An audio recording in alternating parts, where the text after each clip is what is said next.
É simples compreender por que objetos de cargas opostas se atraem. Mas como é que pode um objeto carregado atrair um objeto neutro?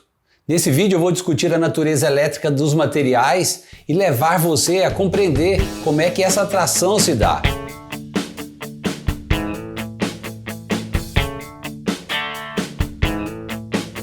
Olá pessoal, bem-vindo ao Verve Científica. Eu sou Eudes Filete. Antes de seguir, já deixa um like nesse vídeo e se inscreva no canal. Uma carga elétrica, além de existir um objeto, ela pode também se mover através dele. E de forma geral, os materiais diferem muito nas suas habilidades para permitir que a carga elétrica se mova ou seja conduzida através deles. Materiais como um prego de ferro, por exemplo, ou qualquer outro metal, são bons condutores de eletricidade. Por outro lado, materiais como a madeira e a borracha são isolantes de eletricidade, ou seja, são muito maus condutores. Quase todos os materiais naturais se enquadram em uma ou outra dessas duas categorias distintas. Mas alguns materiais como o silício e o germânio são de uma categoria intermediária, conhecida como semicondutores. Materiais semicondutores têm importância vital na tecnologia moderna e serão discutidos mais adiante. Nesse vídeo eu vou me restringir apenas aos condutores e aos isolantes. A condutividade elétrica de um material metálico pode ser muitas ordens de grandeza superior à condutividade elétrica de um material isolante. Isso fica evidente quando constatamos que num cabo de eletrodoméstico comum, os elétrons podem fluir ao longo de vários metros de fio, em vez de fluir diretamente para o outro fio adjacente através de uma fina camada isolante de vinil ou de borracha.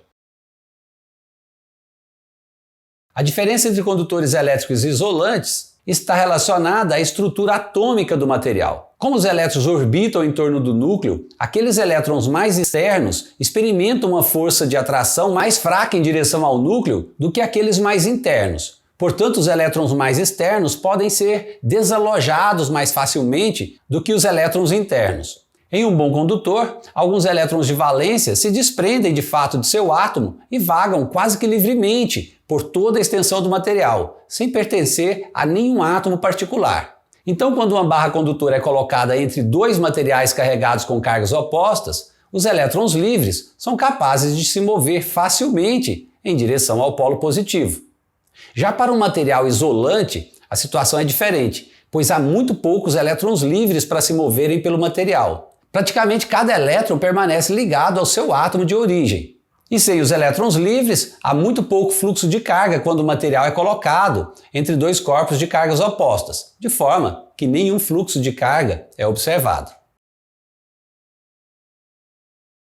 Quando os elétrons são removidos ou adicionados a um material, nós dizemos que esse material ficou eletrizado ou carregado. Esse processo de carregamento do material é chamado de eletrização. Uma maneira de se carregar um objeto é por meio de contato ou atrito, como ocorre com os isolantes quando esfregamos um bastão de vidro com um pedaço de seda. Aqui, tanto o vidro quanto a seda vão se eletrizar com carga igual, mas de sinais opostos, como manda o princípio da conservação da carga. Nesse processo, a carga que foi transferida para o vidro não se move, elas ficam praticamente estáticas nas posições onde os elétrons foram adicionados. Isso é muito diferente do que ocorre com os materiais condutores. Os condutores geralmente não podem ser carregados por atrito. Em vez disso, é mais simples carregá-los por contato. A ideia essencial aqui é colocar um objeto isolante carregado em contato com um material condutor. Assim, os elétrons podem fluir facilmente para a esfera metálica e se moverem livremente através dela. Nesse processo, as forças repulsivas que existem entre as cargas negativas fazem com que os elétrons da esfera se distribuam de forma a se manterem o mais afastados possível uns dos outros.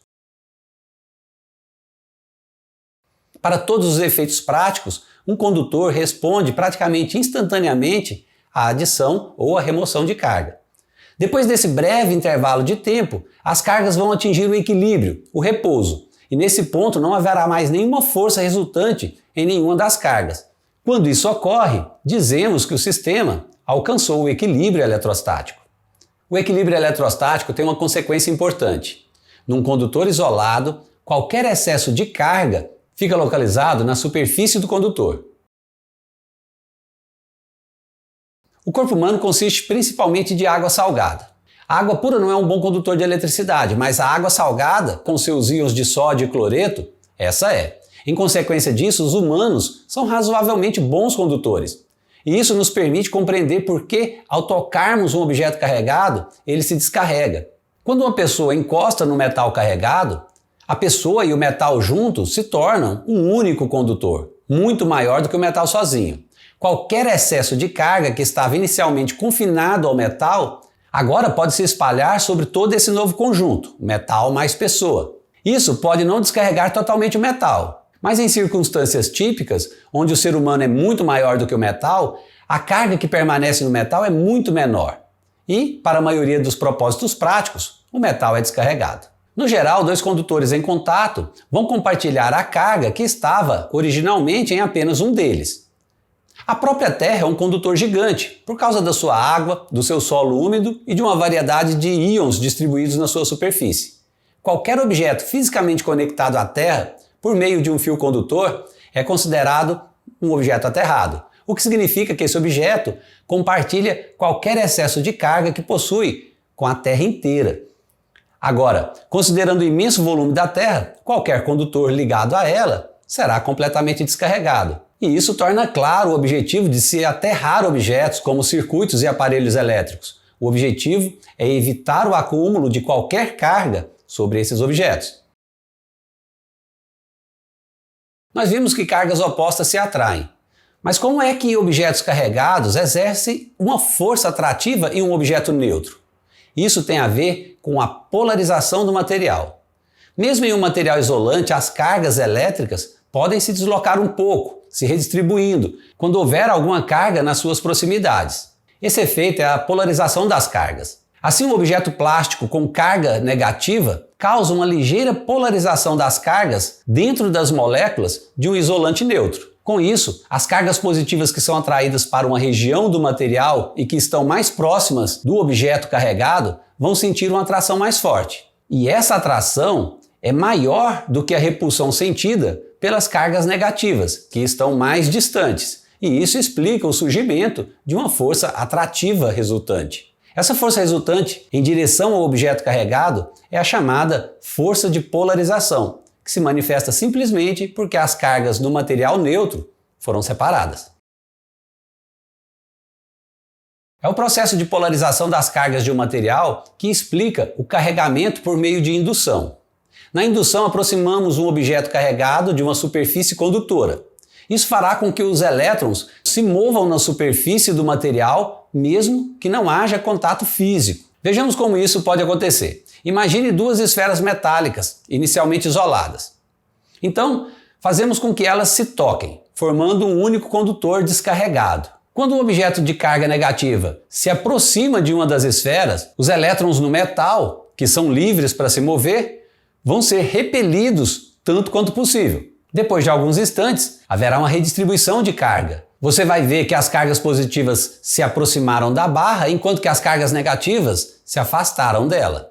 Então, nesse ponto, se as esferas forem separadas, enquanto a barra ainda estiver presente, cada uma delas ficará com a carga igual e oposta. E assim se dá o carregamento por indução.